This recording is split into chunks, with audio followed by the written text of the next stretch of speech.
Hello，今次就帶大家嚟台北同我玩4日3夜，今次係揀搭中華航空早機去晏晝機返。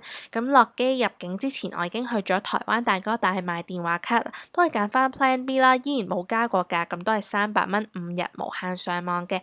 咁我速非常之快啦，咁然之後就去咗 ATM 撳錢，咁唔算話特別好嘅匯率啦，咁都唔係好抵。咁大家唔好以為我咁奢侈搭的士出市區，因為我第一站要去嘅地方係位於新北市嘅三井林口 Outlet， 呢個係一個新開嘅 Outlet 嚟㗎，咁所以我都幾想行下睇下有冇咩特別嘢。揾到 locker 擺低個行李之後咧，我就去咗2樓，咁係比較多食肆嘅地方嚟嘅。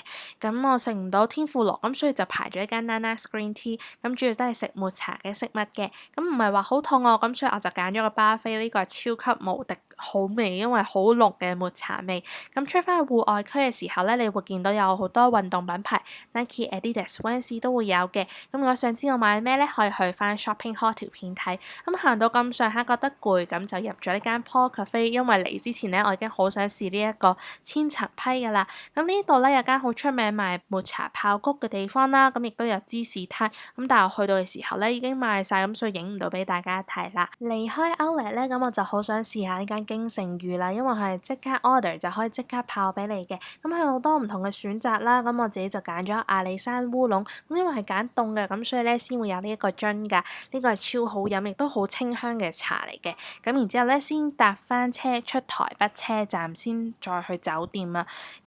去到酒店嘅時候咧，就執嘢啦。咁我今次去咧就係呢間位於東門嘅星辰大飯店，咁大家好似都覺得幾唔錯。咁而家就即刻嚟個 room tour 先。咁閂咗門之後咧，你會見到有3個牌嘅，咁方便你可以叫佢哋幫你清潔間房啦。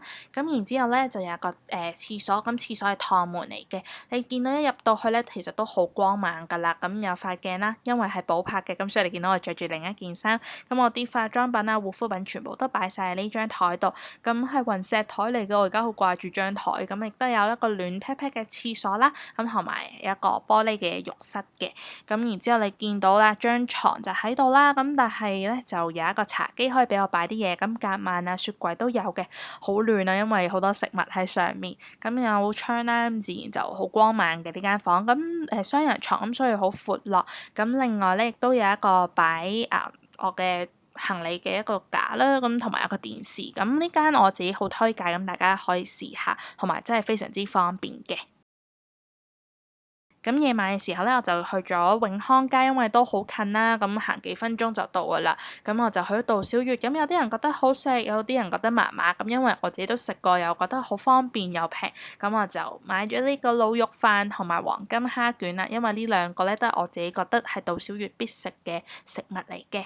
咁然之後咧就見到杜小月隔離咧就係我話去買物嘅地方啦。咁呢個喺光南大批發旁邊都有嘅。咁再行多前少少咧，你會見到司務室噶啦，咁都好多人好中意喺度食冰嘅，咁我自己一個人咧就都幾冇癮，咁所以就算啦。咁第一晚咧大致上就係咁樣啦。嚟到第2日就帶大家嚟到華山市場嘅阜杭豆漿食早餐，咁佢係用一個 food court 嘅形式嘅，咁好多人排隊，咁所以都建議大家平日嚟。佢有自己嘅一個工場啦，咁你見到咧，其實佢嘅價錢係非常之平，因為我嗌咗3樣嘢，包括焦糖甜餅、厚餅夾蛋同埋凍豆漿，都只不過係85蚊台幣。咁咧我自己係食得非常之開心，亦都好滿足。基本上我食咗嗰日嘅早餐都唔使食其他嘢啦。然後就帶大家嚟到華山文創園區，我一直都好想嚟㗎啦。咁今次自己一個去旅行咧，終於有機會啦。呢一度有好多唔同嘅展覽。咁以前咧呢度都係一啲工廠大廈，只不過而家改建成為一啲設計小店啦。咁所以吸引到好多文青會過嚟睇下嘅。而我今次最想嚟咧就係呢個華山顛倒屋。咁呢個展覽咧會去到7月22號。咁如果你有興趣咧，可以同朋友一齊嚟嘅。咁入邊咧全部嘢都係反地心吸力，唔會跌落嚟。咁所以咧你喺呢一度係可以同朋友擺好多 pose， 影好多靚相，咁大家有機會咧都一定要嚟呢一度玩啦，因為真係好特別㗎。下一站就帶大家嚟到台北當代藝術館，你冇聽錯，我竟然係會去藝術館。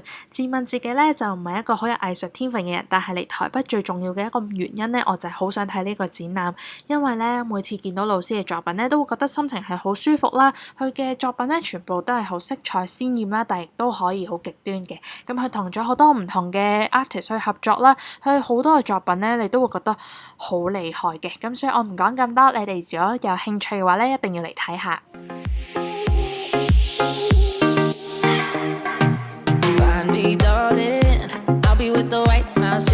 dark side, yeah. One eye open, biting my tongue, biding my time, anything to get mine. So don't wake me, I'm sleeping. Somewhere getting lost in the dreaming. They won't break me gently. So let the rain turn to gold fall on me. 'Cause we're all fighting for lightning to strike. 行到2點幾3點開始肚餓，我就嚟咗初一食午。咁你見到佢出邊嘅裝修已經係好特別，好似溫室咁樣。佢唔單止間 coffee shop， 亦都係有埋設計師作品嘅服飾店。我自己咧就嗌咗呢一個焦糖蘋果雞肉三文治，同埋佢都送咗一個燉蛋俾我啦，係好好食噶。咁跟住之後咧，我就去咗花田果室，係最近幾出名嘅一間果汁店。不過咧，佢就唔算話特別方便，咁可能大家就要揾下啦。但係佢真係好好飲噶。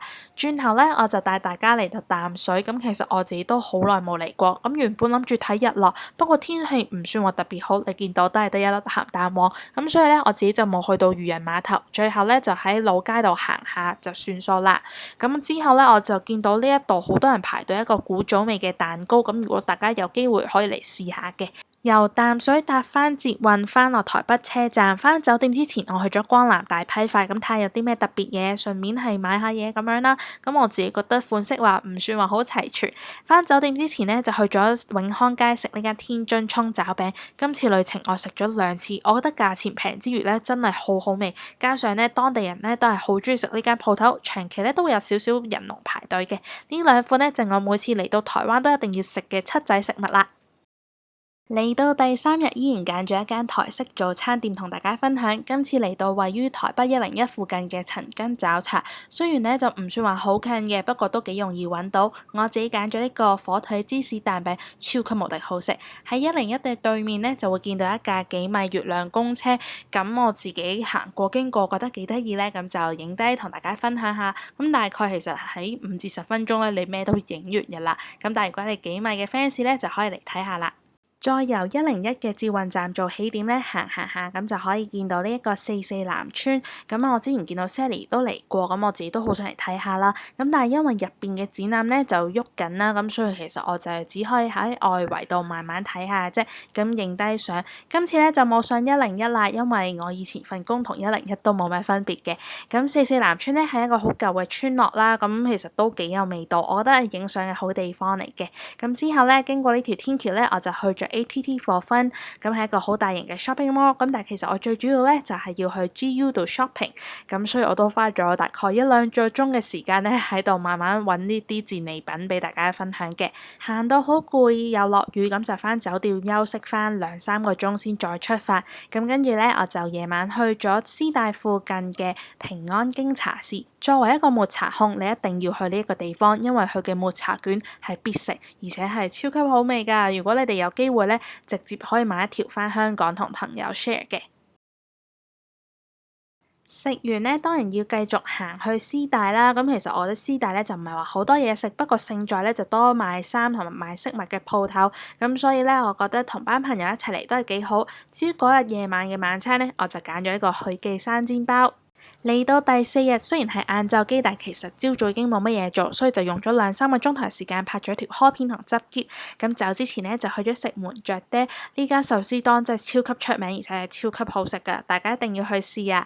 咁今次嘅旅程呢，就喺度完結啦，雖然都有好多 coffee shop 未去試啦，咁但係希望有機會再同大家分享啦，下次見，拜拜。